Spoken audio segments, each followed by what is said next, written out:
የኦሮሚያ መደበኛ አድማ በታኝ ፖሊሶች በአዲስ አበባ ሊሰማሩ ነው ተብሏል። ሰላም እንደምላችኋል ክብራትና ክብራን የኢትዮፎክስ ቤተሰቦች፣ የዕለቱን ዜና ይዤላችሁ ቀርብ ያለው። ለቻናላችን አዲስ ከሆናችሁ ቪዲዮአችንን ላይክ፣ ቻናላችንን ሰብስክራይብ አድርጉ። የኦሮሚያ መደበኛና አድማ በታኝ ፖሊስ በአዲስ አበባም ሊሰማራ ነው ተብሏል። ሐሙስ ዕለት በሕዝብ ተወካዮች ምክር ቤት የጸደቀው አዲሱ የወንጀል ስነ ስርዓት ህግም በምክር ቤት አባላት ዘንድ አከራካሪ ሆኖ ጸድቋል። ህጉ ውስጥም የተካተተው አከራካሪ አንቀጽ 25 ንዑስ አንቀጽ 3 ሲሆን የኦሮሚያ ክልል ፍርድ ቤቶች በአዲስ አበባ ከተማ አስተዳደር ባለው የኦሮሚያ ክልል መንግስት ተቋማቶች፣ ንብረቶች፣ ገንዘብና ሰነዶች ላይ የሚፈጸሙ ወንጀሎች ማየት ስልጣን አላቸው የሚል ነው። ይህ ለማስፈጸም ደግሞ በክልሉ መደበኛ ፖሊስ፣ አድማ በተና ፖሊስ በአዲስ አበባ ከተማ አስተዳደር ሊሰማራ መሆኑ የመሰረት ሚዲያ ምንጮችም ጠቁመዋል።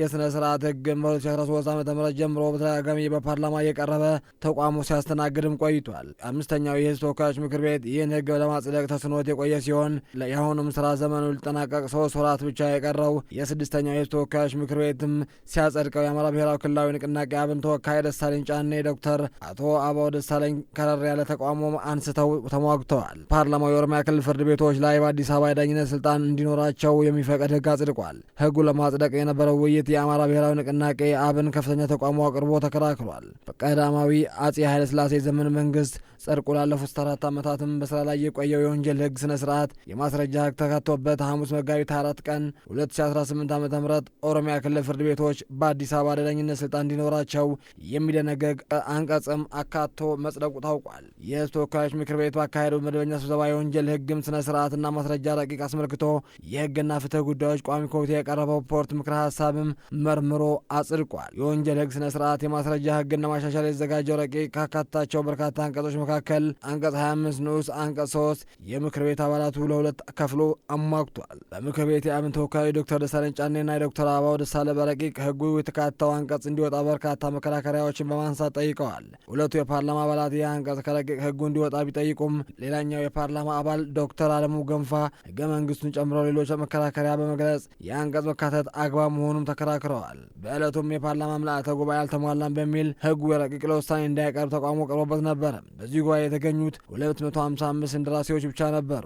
ህጉ ለ60 ዓመታት ሳይሻሻል የዘለቀ ቢሆንም ምክር ቤቱ በ2013 ዓ.ም ጀምሮ በረቂቅ ደረጃ ሲወያይበትና ይዞት እንደቆየም ተነግሯል።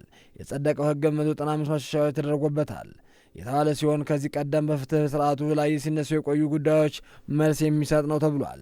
የዜጎችን ፍትህ የማግኘት መብት እውነታ ለማስገኘትም እንዲሁም ከዚህ ቀደም ያልተካተቱ ህጎች እንዲካተቱ ተገልጿል። ህጉ በ253 ድጋፍ ቢያጸድቅም 2 ተቃውሞ ድምጾች ግን ገጥሞታል። የፓርላማ አባሉ አበባው ደሳለኝ ምልአተ ጉባኤ ሳይሟላ መጽደቅ የለበትም ያሉ ሲሆን ተጨማሪም ይህን የሚያህል ህግ ብዙ ተወካዮችና ትግራይ እንደራሴዎች በሌሉበት ማጽደቅ ተገቢ አይደለም ብለዋል። ፓርላማው ከዚህ ቀደም ምልአተ ጉባኤ ባለሟላቱም ስብሰባ ሰርዞ የነበረ ሲሆን በዛን ዕለት ግን ባይሟላ ህጉ አጽድቋል። በሌላ በኩል ተቃውሞ የተነሳበት ከሁለት አካል ተመሳሳይ ስልጣን የሚል ሲሆን እሱም አዲስ አበባና ኦሮሚያ ክልላዊ መንግስት የተመለከተ ነው። ከፓርላማ አባላት በኩል አዲስ አበባን ለፍርድ ቤት ስልጣን ኦሮሚያ ይሰጣል፣ ፍትህ ደግሞ በመሬት ወሰን ላይ የተመሰረተ ነው፣ አዲስ አበባ የሚፈጠሩ ማናቸውም ወንጀሎች መታየት ያለባቸው በአዲስ አበባ ነው የሚል ሙግት ቀርቧል። ይህ ፌዴራል ስርዓት ይጎዳል ቢሉም ቋሚ ኮሚቴው የኦሮሚያ ክልል ፍትህ ቢሮ ይዳኝ ያልነው ከከተማ የሚገኙ መስሪያ ቤቶችን ቅጥር ግቢ የሚፈጸም ወንጀል ነው፣ ይህ ህጉም ህገ መንግስታዊ መብት ነው ሲሉ ምላሽ ሰጥተዋል። ጉባኤው ታገሰ ጫፎ ለተወሰኑ ጥያቄዎች ምላሽ በሰጡበት ወቅትም ለ6 ዓመታት በጥንቃቄ የታየ ህግ ነው፣ ችግር የለበትም ያለ ሲሆን ለአንዳንድ ጥያቄዎች ደግሞ አያስፈልጉም ያሉ ሲሆን መልሱም ተመሳሳይ ገልጸዋል። ጉባኤው ይህ ህግ ብዙ ተለፍቶበታል ያሉ ሲሆን መጽደቁ ተገቢ ነው ብለዋል። ፓርላማ አባሉ